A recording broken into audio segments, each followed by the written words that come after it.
함께 교독하시도록 하겠습니다. 예수께서 다시 바닷가에 나가심에 큰 무리가 나왔거늘 예수께서 그들을 가르치시니라. 또 지나가시되 알페오의 아들 레이가 세관에 앉아 있는 것을 보시고 그에게 이르시되 나를 따르라 하시니 일어나 따르니라. 그의 집에 앉아 잡수실 때 많은 세리와 죄인들이 예수와 그의 제자들과 함께 앉았으니 이는 그러한 사람들이 많이 있어서 예수를 따름이라. 바리새인의 서기관들이 예수께서 죄인 및 세리들과 함께 잡수시는 것을 보고 그의 제자들에게 이르되 어찌하여 세리 및 죄인들과 함께 먹는가? 다 같이 예수께서 들으시고 그들에게 이르시되 건강한 자에게는 의사가 쓸데없고 병든 자에게라야 쓸데가 있느니라. 나는 의인을 부르러 온 것이 아니요 죄인을 부르러 왔노라 하시니라. 아멘.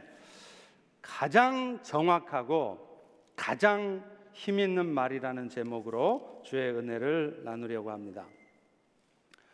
지난 주간 라스베가스에서는 총격 사건으로 59명이 생명을 잃었고 500명가량이 부상을 당하는 사건이 일어났습니다.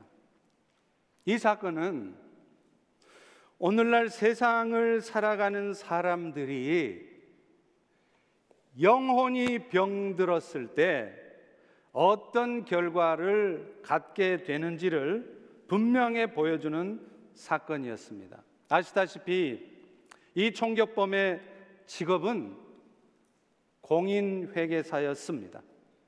그런데 이 사람은 은퇴를 한 후에는 이 라스베가스에서 살면서 도박사의 삶을 살았다고 합니다.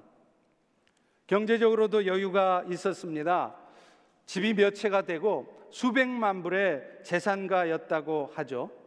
그런데 이 사람은 그런 여유로운 삶을 살면서도 또 한편으로는 절망하고 있었던 사람입니다.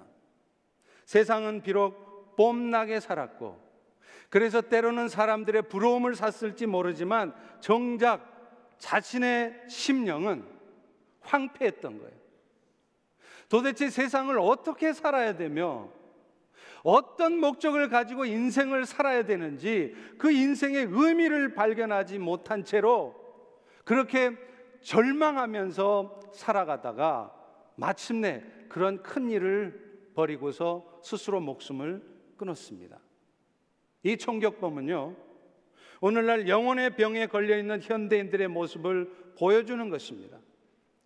오늘날 세상의 사람들도, 아니 어쩌면 이 자리에 앉아있는 우리 모두도 라스베가스의 그 총격범의 삶을, 그런 삶을 살고 있다는 거예요.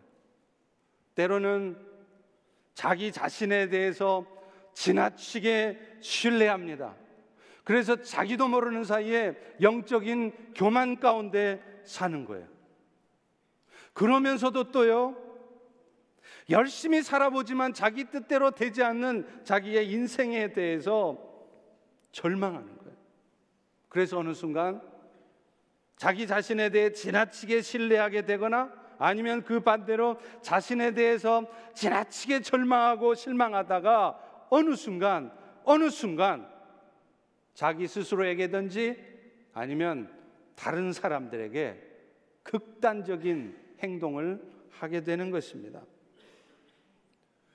그런데 이런 영혼의 문제를 치유하시는 분은 바로 우리 주님 예수 그리스도시라는 겁니다. 하나님의 아들이신 예수님께서 사람의 모습을 입고 이 땅에 오신 궁극적인 이유도 사실은 바로 이것 때문입니다. 오늘도 인생을 열심히는 살아가지만, 최선을 다해서 열심히 살지만 하나님이 없어요.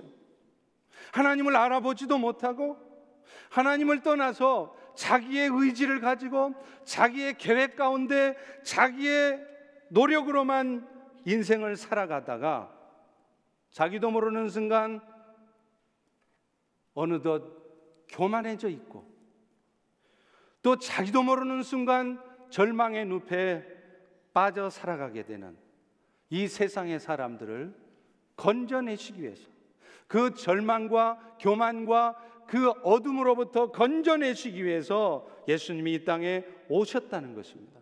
오늘 본문의 말씀은 바로 그 일을 위해서 이 땅에 오신 예수님을 보여주고 있습니다. 그래서 오늘 우리가 이 세상을 살면서 때로는 힘들 때가 있고, 때로는 절망하고 싶을 때가 있고, 때로는 나도 모르게 영적으로 교만해져 있을 때 우리가 정말로 바라봐야 되고, 우리가 정말로 의지해야 되고, 우리가 끝까지 다가가야 될 분은 바로 예수님 한 분이시라는 것. 그리고 그분에게만 우리의 영혼의 질병이 치유되어지고 우리의 인생의 문제가 해결되어지는 답이 있다는 것을 우리에게 말씀해 주는 것입니다. 오늘 본문은요, 예수님께서 세관에 앉아있는 레위를 부르는 것으로 시작을 합니다. 우리 다시 한번 14절을 읽겠습니다. 시작. 또 지나가시다가 알페오의 아들 레위가 세관에 앉아 있는 것을 보시고 그에게 이르시되 나를 따르라 하시니. 오늘 본문에 나오는 알페오의 아들 레위는요, 이 사람이 누군 줄 아세요? 사실은 세리 마태입니다. 마태. 신약 성경의 첫 권을 썼던 마태가 바로 오늘 마가복음 본문에 등장하는 레위예요. 병행 구절인 마태복음 9장 9절에 보면 이 레위라는 이름 대신 마태는 마태라고 하는 자신의 이름을 쓰고 있습니다. 그리고 마태복음 10장 3절에 보면 예수님의 12제자 명단이 나오는데 거기에도 레위라는 이름이 없어요. 대신에 세리 마태라고 쓰고 있는 것입니다. 아마도 그의 본명은 원래는 레위였는데 사도로 부름을 받은 후에 자신의 이름을 마태라고 바꾸었을 가능성이 큽니다. 어찌됐든 이 레위 마태를 보신 예수님은요, 그를 부르시는 거예요. 그런데 이 레위가 앉아있던 곳이 어디냐면 가버나움, 케이퍼나움에 있는 세관이었다는 것입니다.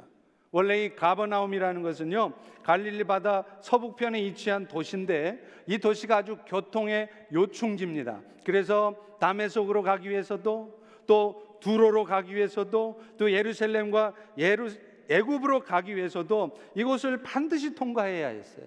그래서 이 케이퍼나움 가버나움에는요, 로마 제국이 세운 세관이 있었습니다. 그래서 이 로마 제국의 관리들은 그곳에서 이 식민지 백성들로부터 세금을 거둬들였다는 거예요. 그런데 오늘 본문에 보면 이 레위가 바로 그 세관에 앉아 있었다는 거죠. 그것은 뭘 의미하겠습니까? 이 레위가 바로 세리였다는 거예요. 세관원이었다는 것을 의미하는 것이죠. 그런데요, 당시 마태를 비롯한 세리들은 이 팔레스타인 지역을 다스리는 로마 관리들 밑에서 일을 하던 청부업자들이었습니다. 그러다 보니까 이 사람들은 유대인들로부터 아주 멸시를 당했어요. 아주 돈밖에 모르는 아주 천박한 인간들이라고 무시를 당했다는 것입니다.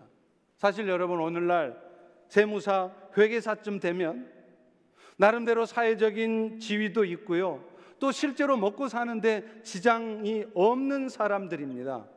그런데 그 당시에 이 세리들에 대한 대우는 달랐다는 거예요. 그들은 오히려 유대 사람들로부터 존경받고 부러움을 산 게 아니라 오히려 멸시와 천대를 받았어요.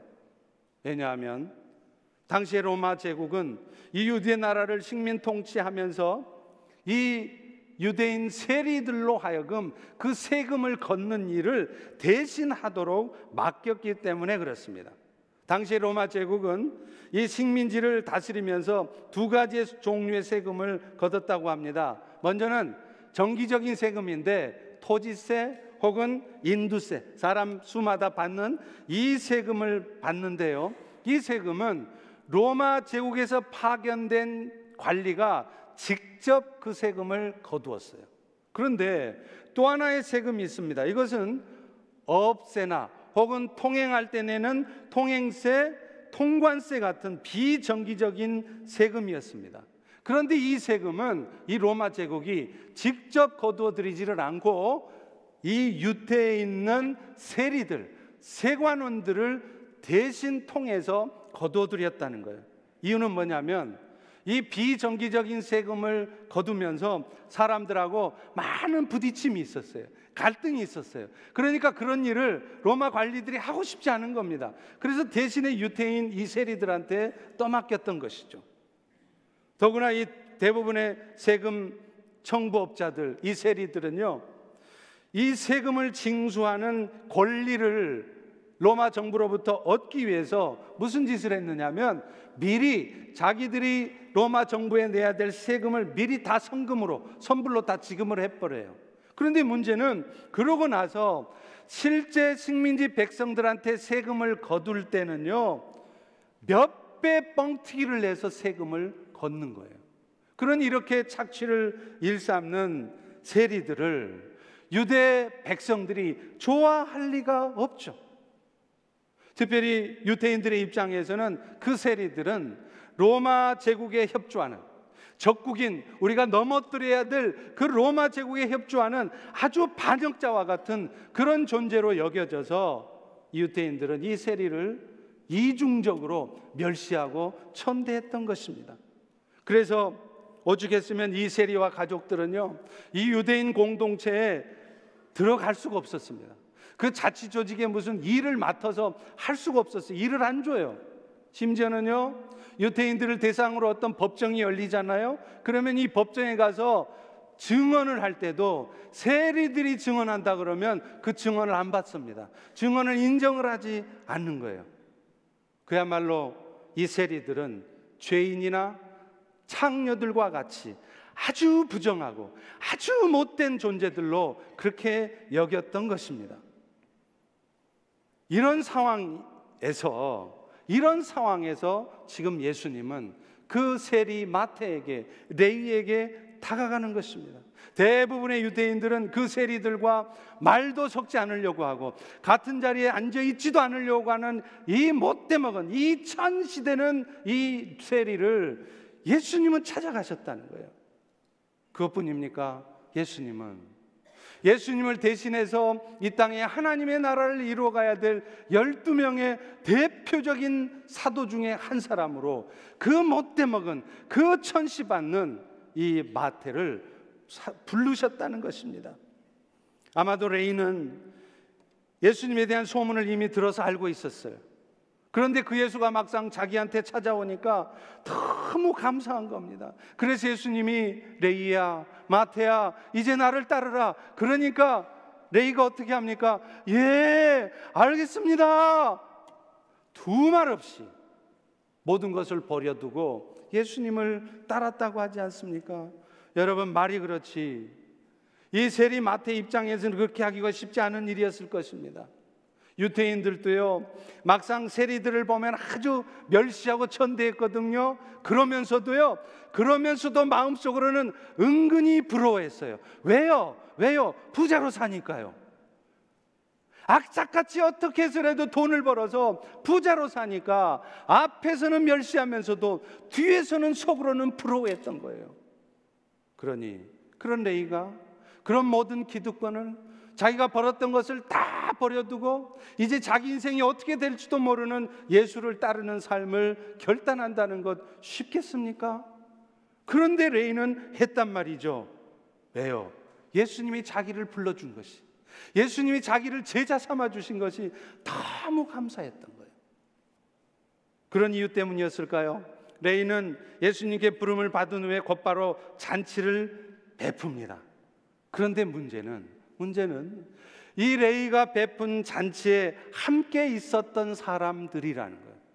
거기에 모인 사람들은 대부분이 다 마태와 함께 천시받았던 세리들이거나 아니면은 세상에서 다 도외시하고 소외되고 아무도 상대해 주지 않았던 죄인들, 그런 사람들만 모였다는 것입니다. 오늘 본문 15절에 보십시오. 그의 집에 앉아 잡수실 때 많은 세리와 죄인들이 예수와 그의 제자들과 함께 앉았으니 이는 그런 사람들이 많이 예수를 따름이러라. 사실 그렇잖아요.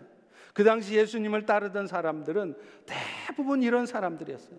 먹고 살기 힘들고요, 사회적으로 대접받지 못하는 사람, 어디 가도 누구 하나 거들떠보지 못한 그런 사람들이 예수를 따르는 거예요. 사실은 오늘날도 마찬가지더라고요. 인생 잘 돼 보십시오. 먹을 거 부족해 보지 않으십시오. 부족하지 않아 보십시오. 누가 예수를 따릅니까? 먹고 살기 힘들고 죽을 병 걸리고 인생 실패하고 힘들어질 때, 그때 비로소 우리도 예수를 찾지 않습니까? 그때도 그랬던 거예요. 그런데 이런 상황이 벌어지자 바리새인과 서기관들은 예수님께 항의를 합니다. 당신 예수도 분명히 유대인일진데 왜 유대의 정한 율법에 따라서 그 부정한 자들과 거리를 두고 있어야지 왜 당신은 지금 세리와 죄인들과 함께 식사를 하느냐는 거예요. 여기서 예수님께 불만을 표시했던 바리새인들과 서기관들은 사실은 원래 같은 부류의 사람들입니다. 여러분, 성경에서 유대인들은요, 바리새인들은 어떤 사람들이냐면 유대인들 중에서도 특별히 율법을 철저히 지키는 사람들이에요. 그래서 오늘날도 신앙생활을 좀 자유롭게 하지 못하고 그냥 율법적으로 꽉 묶여서 신앙생활하는 사람들을 율법주의자, 바리새파 이런 말을 하지 않습니까? 그리고 서기관들은 어떤 사람들이냐? 그 바리새인들 중에서도 시험을 봐서 이 율법에 대한 지식이 아주 출중한 사람, 그런 사람들이 바로 서기관들이었어요. 그러나 어찌됐건 바리새인들이든 서기관들이든 이 둘 다 율법에 대한 입장이 같았습니다. 철저히 율법은 지켜져야 된다고 생각하는 사람들이었어요.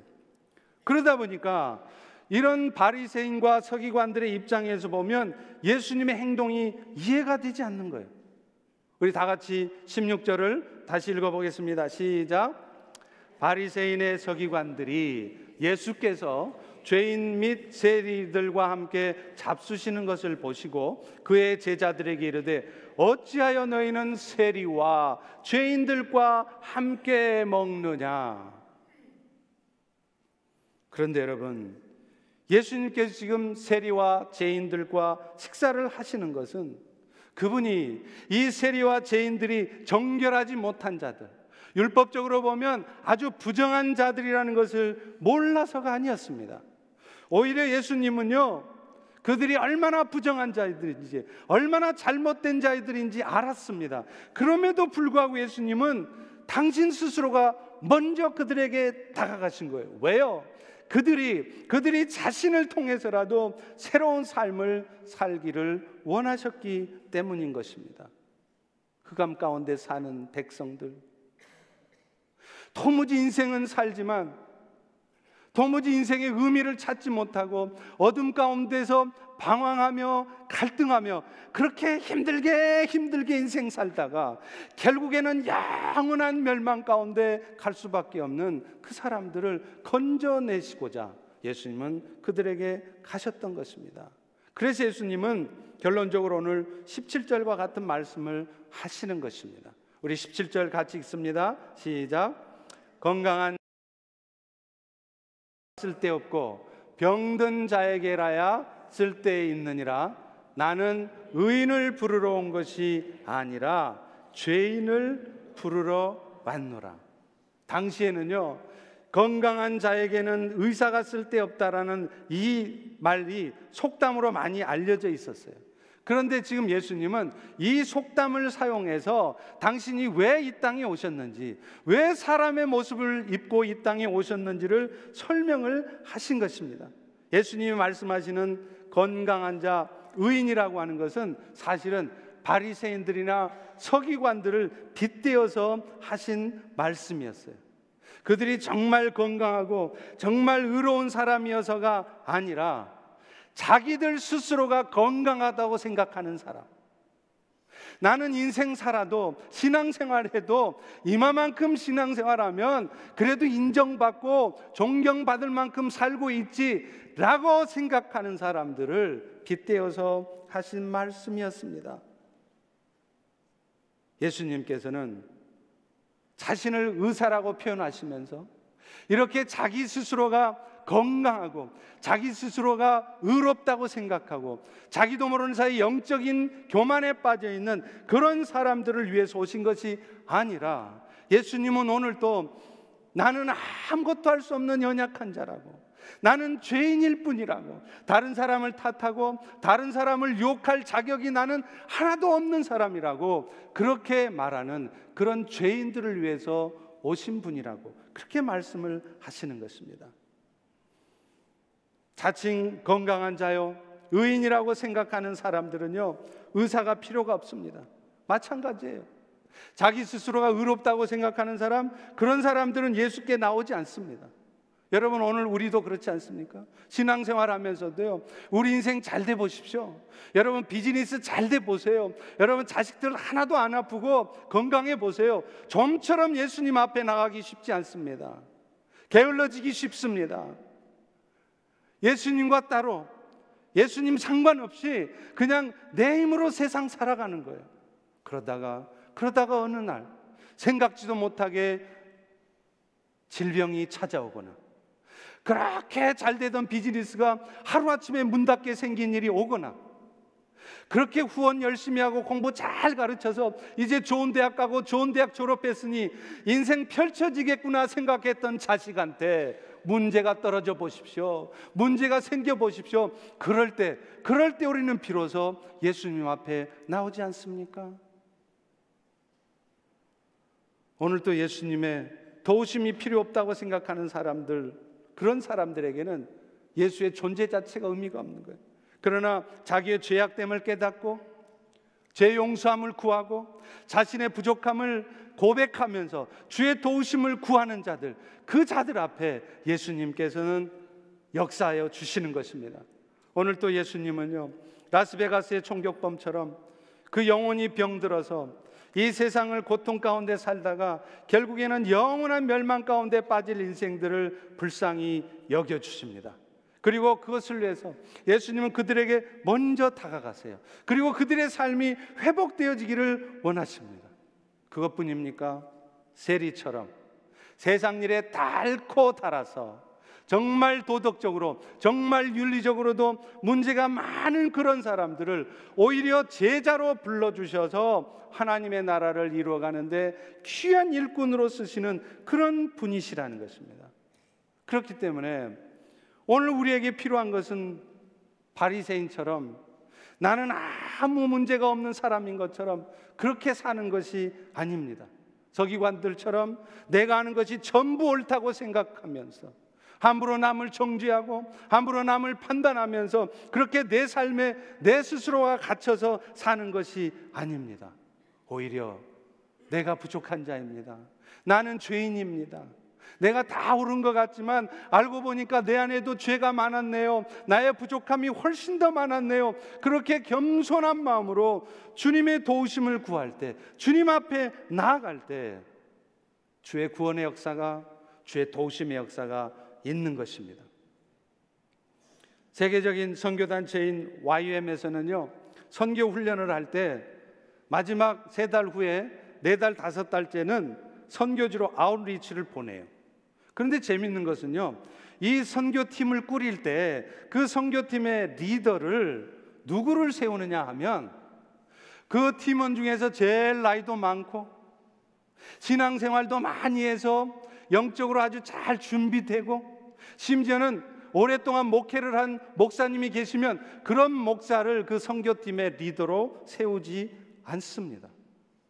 오히려 그 팀에서 가장 나이 어리고 신앙생활도 오히려 가장 짧게 한 사람, 이 사람을 리더로 세우는 거예요.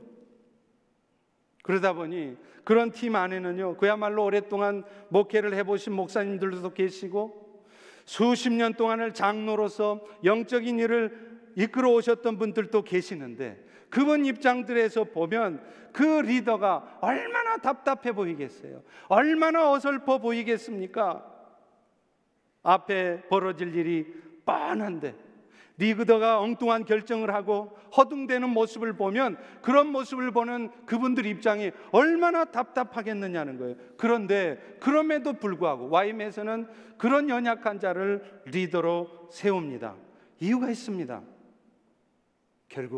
결국 하나님의 일들이 이루어지고 하나님이 역사에 가는 과정에서는 세상의 경험이나 세상의 지식이 중요한 것이 아니라는 것을 알려주려는 거예요. 오직 철저히 주님을 의지하고 남을 탓하고 바깥을 보는 것이 아니라 우선 내 자신을 돌아보면서 더 겸손하게 나를 낮추며 주님을 바라보는 그런 사람들 가운데 역사한다는 것을 가르쳐 주려는 것입니다. 그리고 그런 연약한 리더와 함께 일을 이루어 나가는 과정 속에서 팀원들로 하여금 하나님의 세우신 리더십에 순종하는 훈련을 하게 하는 것이에요. 그 리더십이 부족해 보이지만 그것이 하나님이 세우신 리더십이라고 인정할 때 그들은 순종하게 돼 있습니다. 그 리더십이 아무리 어설퍼 보이고 아무리 부족해 보여도 그 리더십에 순종하는 거예요. 그런데 그 순종은 그 사람에게 순종하는 게 아니라 그 사람을 세우신 하나님께 순종하는 것입니다. 그 선교팀을 보내면서 그런 연약한 사람을 리더로 세우는 이유가 바로 그것이에요. 영적인 질서를 존중하며 아무리 연약하고 부족해도 하나님이 세우신 질서에 순종하게 하는 훈련을 하려는 것입니다. 그런데 그렇게 할 때요, 정말로 주님께서 역사하신다는 거예요. 놀라운 것은 그렇게 하면 일들이 엉망이 될 것 같은데, 더 큰 문제가 일어날 것 같은데 안 그렇다는 겁니다. 오히려 더 큰 역사들이 일어난다는 거예요. 왜 그렇습니까? 그 리더도 자신의 부족함을 알기 때문에 더 열심히 성령님의 도우심을 구하게 되어 있습니다. 또 함께한 팀원들도요, 더 열심히 구하게 되어 있어요. 왜요? 자기가 보기도 그 리더가 걱정스럽거든요. 저런 리더가 어떻게 이 어려운 일을 이루어 나갈까 걱정스러우니까 더 기도하게 되어 있는 거예요. 그러다 보니 전혀 일이 안 될 것 같은데, 엉망될 것 같은데, 난리가 날 것 같은데 그렇지 않다는 것입니다. 결국 뭘 의미합니까? 겸손함으로 주님 앞에 나아가는 자들 가운데 주님은 역사하신다는 것입니다. 오늘 본문에서 예수님께서 마태를 부르시는 모습을 보세요. 아니, 세상에 예수님을 대신해서 이 땅에 하나님의 나라 교회를 세워갈 그런 사도를 부르시는데 예수님은 어떻게 그렇게 편하게 제자를 부르시는지 모르겠어요. 전혀 고민하지 않으시고 좀 심한 말 하면 그냥 아무나 뽑혀라, 이런 식인 것 같아요. 오늘 본문 14절에 보십시오. 그 레위를 만나고 부르시는 과정이 너무 어설퍼요. 어설퍼도 너무 어설픕니다. 본문에 어떻게 나와 있습니까? 또 지나가시다가, 그냥 어떤 놈을 제자로 뽑지? 아, 저놈은 이게 좋고 저놈은 이게 나빠. 아니야, 이게 좋아. 따지고 신중하게, 그게 아니라 그냥 아무 일 없다는 듯이 지나가시다가 너 제자할래? 여러분, 물론 우리 주님은 하나님의 아들로서 신적인 능력이 있어서 사람을 간파하는 능력이 있어서 그런 줄은 모르겠습니다. 그러나 예수님께서 이렇게 제자를 부르시는 데는 분명한 목적이 있다는 거예요. 그게 뭡니까? 하나님 나라의 일꾼은, 하나님 나라의 일들은 사람의 지식으로, 사람의 경험으로 되는 것이 아니라는 거예요.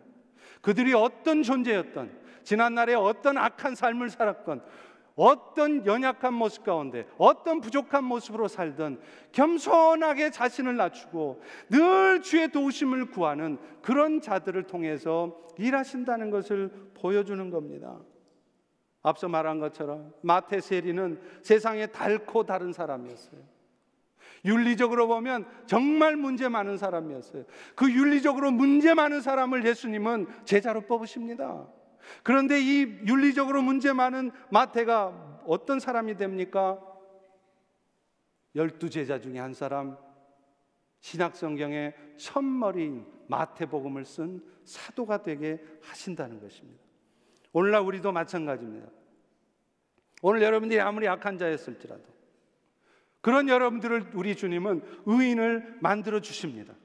우리 실력으로 따지면요, 우리는 저를 포함해서 우리는 의인의 발톱만큼도 따라갈 수 없습니다. 그런데 예수님은 그런 죄인된 우리들을 당신의 옷자락으로 덮어주셨어. 너는 죄인이지만, 너 볼 거 하나도 없지만 너는 나 때문에 의인이란다. 의인으로 삼아주신다는 것입니다. 하나님 앞에서 우리를 변호해 주신다는 거예요. 아버지 하나님, 저 사람은 죄인이 아니라 의인입니다. 저 사람 위에 덮여진 내 옷을 보십시오. 저 사람 위에 뿌려진 나의 거룩한 피를 보십시오. 그것뿐입니까? 우리가 아무리 실력이 부족하고 심지어는 아무리 믿음이 부족해도요, 그런 부족한 우리들을 통해서 역사하신다는 거예요. 결국 이 모든 일들은 우리의 실력으로, 우리의 모습으로 되는 것이 아니라 오직 그분의 능력으로 되어진다는 것입니다. 그렇기 때문에 오늘 그리스도인들이 살아가면서 우리가 정말 해야 될 일은 뭔지 아세요? 어떤 상황 속에서 철저히 주님을 신뢰하는 것입니다. 그리고 사실 그런 철저한 신뢰 가운데 인생을 살아가면은요, 여러분, 염려할 일 그렇게 많지 않습니다. 오늘도 여러분 안에 변함없이 동일한 사랑으로 역사하시는 예수님을 바라봐 보세요. 그러면 지금 여러분이 가지고 있는 그 염려, 근심 중에 2분의 1은, 절반은 사라지게 될 겁니다. 그것뿐입니까? 불평할 일도 별로 없습니다. 예수님이 오늘도 나를 도우시고 오늘도 이 연약한 나를 통해서 일을 이루어 가신다는 그 사실을 붙들지 못하니까 눈에 보이는 것마다 다 문제예요. 다 불평하는 거예요. 분노할 일은 더더욱 없어질 것입니다. 그래서 여러분, 신앙의 고수들은 말을 많이 하지 않습니다. 여러분 주변에 한번 보세요. 정말 신실하고 정말 기도 많이 하시는 분들 보세요. 말이 많지 않습니다. 왜요? 굳이 말로 해봐야 말대로 되는 게 아니라는 걸 알기 때문이죠. 말을 안 했다고 그래서 엉망되느냐? 말 안 해주면 난리 나느냐? 아니더라는 거예요. 말 안 해도 되더라는 것입니다. 기도하고 있을 때 되더라는 거예요. 그걸 보아서 알기 때문에 말 많이 하지 않습니다. 어떤 분이 저한테 그런 얘기를 해주시더라고요. 저희 교회에서 중보기도 학교를 시작하는데 그 시작하는 첫 시간에 목사님이 그런 얘기를 하더래요. 여러분, 중보기도를 하시게 되면 여러분의 말이 거의 반으로 줄어들게 될 겁니다. 정확히 맞는 말이라고 생각합니다. 사실 오늘날 우리가 인생을 살아가면서 겪는 모든 일들이요, 말 적게 해서 겪는 일 별로 없어요. 말 적게 해서 문제되는 거 별로 없어요. 말 많이 해서 꼭 문제됩니다. 저도 그렇더라고요. 제 사역 속에서, 제 삶 속에서 보면 말 안 하고 있으면 문제가 될 것 같은데 문제가 안 돼요. 그런데 안심이 안 돼서 걱정스러워서 막 말을 많이 하잖아요. 그러면 이상하게 그 일이 얽혀요. 이상하게 일이 꼬여요. 그래서 일이 더 커지는 거예요. 야고보서 3장 2절에 이렇게 말을 하고 있습니다. 우리가 다 실수가 많으니 만일 말에 실수가 없는 자라면 곧 온전한 사람이라. 어떤 사람이 온전한 사람이냐? 말 많이 안 하는 사람, 말 실수 안 하는 사람. 그래서 6절에도 이렇게 말하지 않습니까? 혀는 곧 불이요 불의의 세계라. 그 혀가 우리 지체 중에서 온 몸을 더럽히고 우리의 삶의 수레바퀴를 다 불태워버린다는 거예요. 열심히 온전하게 살았는데 이 말 잘못해가지고, 이 말 실수 때문에 말 많이 해가지고 인생 전체가 다 뒤집어져 버린다는 거예요. 그렇기 때문에 신앙의 고수들은 말 많이 하지 않습니다. 그래서 저도 결단했습니다. 앞으로 말을 좀 안 해야 되겠다. 여러분들이 혹시 저를 보시더라도 김대영 목사가 많이 달라졌네. 옛날에는 생글생글 웃고 말도 많이 하더니 이제 이렇게 폼 잡고 이제 3년쯤 됐으니까 폼 잡을 때가 됐다고 생각하나? 변했네? 이런 말 하지 마시기 바랍니다. 저도 좀 신앙의 고수가 되고 싶어서 그래요. 그렇다면 우리가 해야 될 말은 뭘까요? 신앙이 자라면 자랄수록요, 시간이 흐르면 흐를수록 결국 하게 되는 말은 정해져 있더라고요. 제가 봐도요, 우리 주변에 신앙생활하는 성도들 중에도 정말 제가 보기에도 존경스럽고 참 신실한 분이구나 라고 생각되는 분들은 그분들이 하는 말은 정해져 있습니다. 그게 뭔지 아세요? 그것이 바로 주님이 하셨습니다. 주님이 하신 일이에요. 절망할 수밖에 없고 걱정할 수밖에 없는 상황에서도 아니에요, 주님께서 하실 것입니다. 주님이 일하십니다.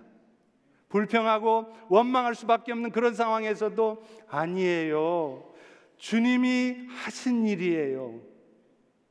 나를 막 자랑하고 드러내고 싶은 그런 상황에서도 아니에요, 제가 한 일이 아니라 주님이 하신 일이에요. 그런 말만 하시더라고요.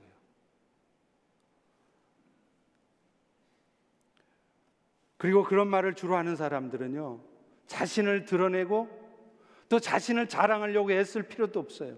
또 반대로요, 자신이 대우받지 못하고 인정받지 못한다고 해서 그것 때문에 분노하지도 않습니다. 왜요? 이 모든 일이 결국은 그것이 잘 되건 못 되건 다 주님이 하신 일이라는 것을 잘 알고 있기 때문이에요. 또 어떤 절망적인 상황에서도 염려하거나 불평하거나 분노하지 않습니다. 왜요? 그런 일이 있게 하신 것도 결국은 주님이 하신 일이고, 그리고 그런 상황에서도 결국에는 하나님이 선한 뜻을 이루실 것을 믿기 때문이에요. 그래서 오늘 우리 신앙인들이 정말 뱉어야 될 말, 여러분들이 오늘 또 우리 펠로시교회 교인들이 정말 해야 될 말은 바로 이 말입니다. 주님이 하셨습니다. 주님이 하실 것입니다. 아이고 어떡해요, 큰일 났네요, 걱정스럽네요. 아니에요, 주님이 하십니다. 사랑하는 성도 여러분, 우리 말 많이 하지 맙시다. 말 많이 한다고 교회 잘 되던가요?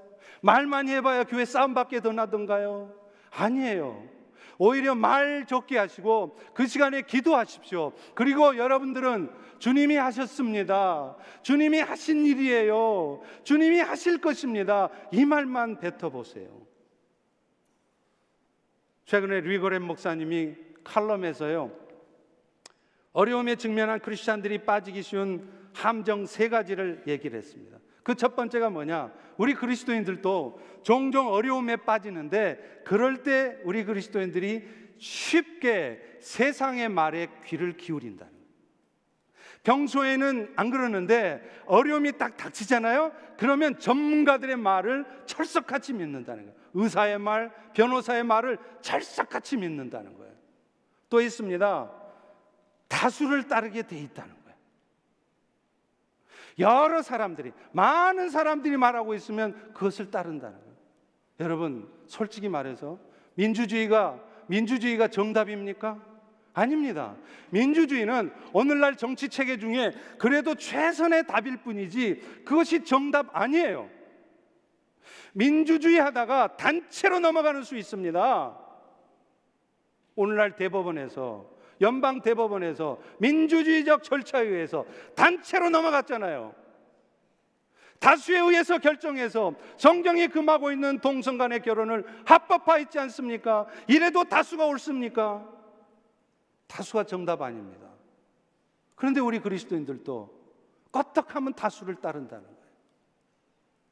또 있습니다. 편한 환경을 따른다는 것이죠. 좁은 길, 십자가의 길로 가지 않습니다. 어떻게 하면 내가 편할까? 이렇게 하면 나한테 편한가? 그걸 결정한다는 거예요. 그래서 리고렌 목사님은 이렇게 말합니다. 하나님의 말씀에 더 귀 기울여야 된다는 거예요. 그럴수록 하나님의 말씀이 기준이 되어서 우리의 삶의 결정이 되어져야 된다는 겁니다. 하나님께서는요, 우리가 행한 어리석은 일도 사용하십니다. 다른 사람들이 의도적으로 나를 괴롭힐 때도 하나님께서는 이것을 이용하십니다. 그래서 사탄이 우리의 삶에 어떤 나쁜 것들을 계획해 놓았다 할지라도 하나님께서는 반드시 그것들로부터 선한 것들을 이끌어내시는 하나님이십니다. 할렐루야. 그러니까 절망하지 마세요. 그러니까 탓하지 마십시오. 그러니까 불평하지 마십시오. 그러니까 승리하실 주님을 바라보고 주님만 바라보고 나가십시오. 사실 오늘날 우리의 삶에 벌어지는 모든 일들이 여러분이 잘 몰라서 그렇죠. 결국에는 주님이 하신 일이에요.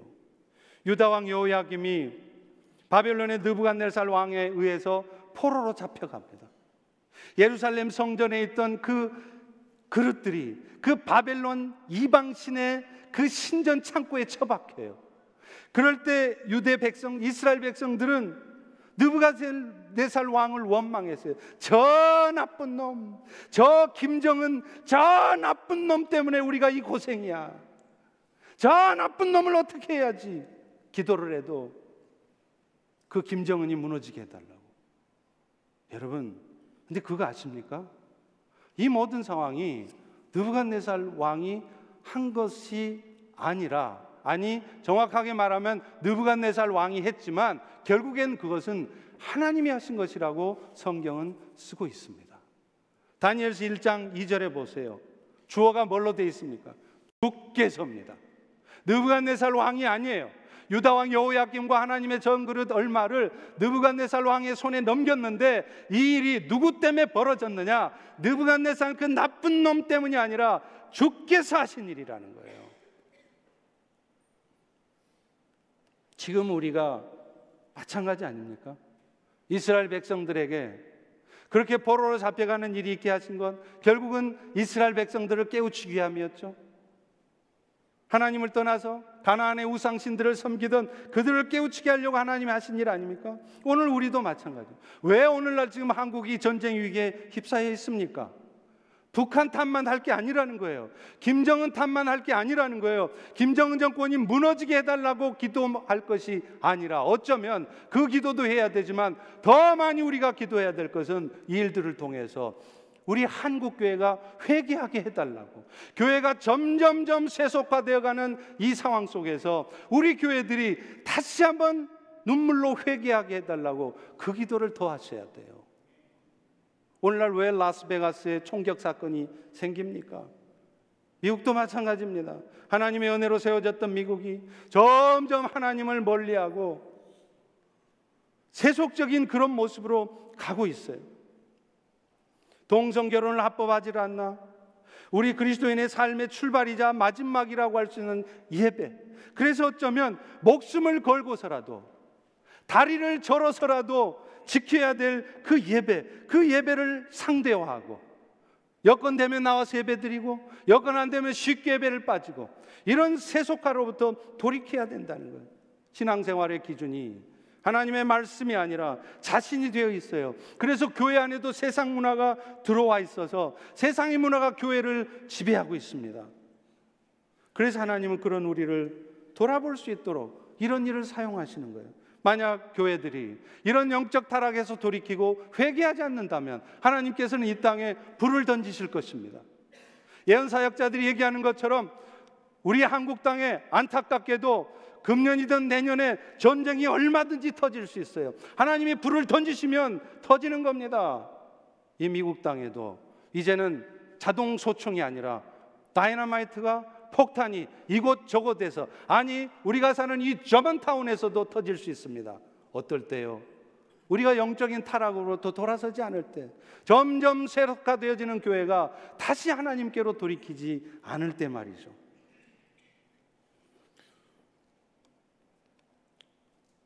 오늘도 예수님이 우리 안에 왕으로 거하십니다. 그런데 그분은 어떨 때 일하신다고요? 우리 자신을 겸손히 낮출 때요.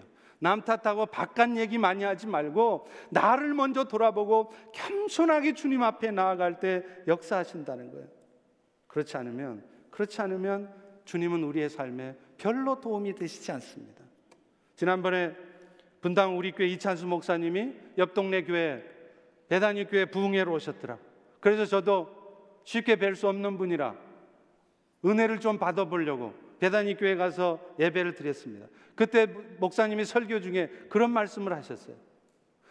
당신 교회 새벽 기도를 열심히 하는 권사님이 한 분 계셨는데, 그분은 이 목사님만 만나면 맨날 새벽 기도하지 않는 다른 권사님들에 대해서 불평하고 비난을 하시더라는 거예요. 그러면서 저놈의 권사들은 기도는 안 하고 맨날 불평하는 말만 한다고, 그런 불평만 한다고 불평하시더라고요. 그래서 이찬수 목사님 그랬답니다. 권사님, 그러면 권사님도 새벽 기도 쉬세요. 아니 은혜 받고 더 성숙해지려고 새벽 기도 하시면서 새벽 기도 하는 것 때문에 새벽 기도 안 하는 권사들이 미워 죽겠으면 그 새벽 기도를 왜 하냐는 거예요. 여러분, 이 얘기가 새벽기도 하지 않아도 된다는 말입니까? 아닙니다.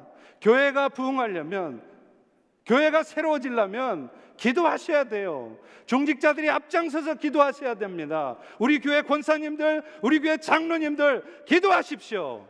기도하지 않고 우리 교회가 어떻게 새로워집니까? 여러분이 예배 자리를 나오지 않으면서 교회가 어떻게 새로워집니까? 이 교회가 어떻게 상처로부터 치유되어집니까? 기도하셔야 돼요. 다만 기도하실 때 기도하지 않는 다른 사람을 욕하고 판단하지는 마시라는 거예요.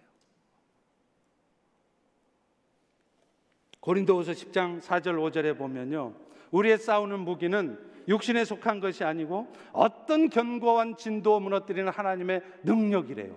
그래서 결국은 하나님을 대적하는 모든 것들을 다 무너뜨려서 그리스도 앞에 다 무릎 꿇게 하신다는 거예요. 그런데 안타까운 것은 그런 역사가 당장에 우리 앞에 안 나타난다는 겁니다. 아니, 제발 그 디바인 파워로 그냥 모든 하나님을 대적한 잘못된 생각들, 잘못된 삶 가운데 있는 사람들, 어둠에 있는 사람들이 인생이 깨지고 막 무너져가지고 예수 앞에 무릎을 다 꿇었으면 좋겠는데 안 그러신다는 거예요. 이유가 뭡니까? 고린도후서 10장 6절에 분명히 답이 있습니다. 네 복종이 온전하게 될 때 하나님이 그렇게 하시겠다는 거예요. 남 탓하지 말고, 남 기도 안 한다고 탓하지 말고 너부터 기도하라는 거예요. 남 부족함, 남 잘못 탓하지 말고 너 안에 있는 허물을 먼저 보라는 것입니다. 그래서 그런 허물을 보면서 겸손하게 주께 도우심을 먼저 구하라는 것입니다. 사랑하는 성도 여러분, 제 인생을 바꾼 두 가지 말이 있습니다. 그것은 주님이 하셨습니다입니다. 그리고 주님이 하십니다입니다. 저도 때로 속상하고 분통 터질 때 있어요. 그런데 그럴 때마다 아니야, 이런 일도 주님이 있게 하신 일이야.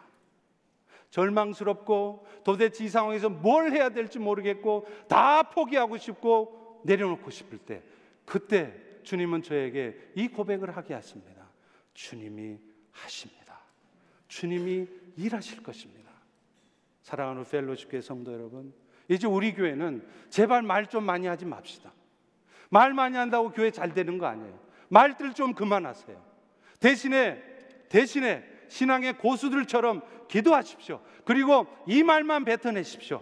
주님이 하셨습니다. 주님이 하실 것입니다. 그러면 주님은 정말로 우리를 통해서 놀라운 역사들을 이루어 내실 것입니다.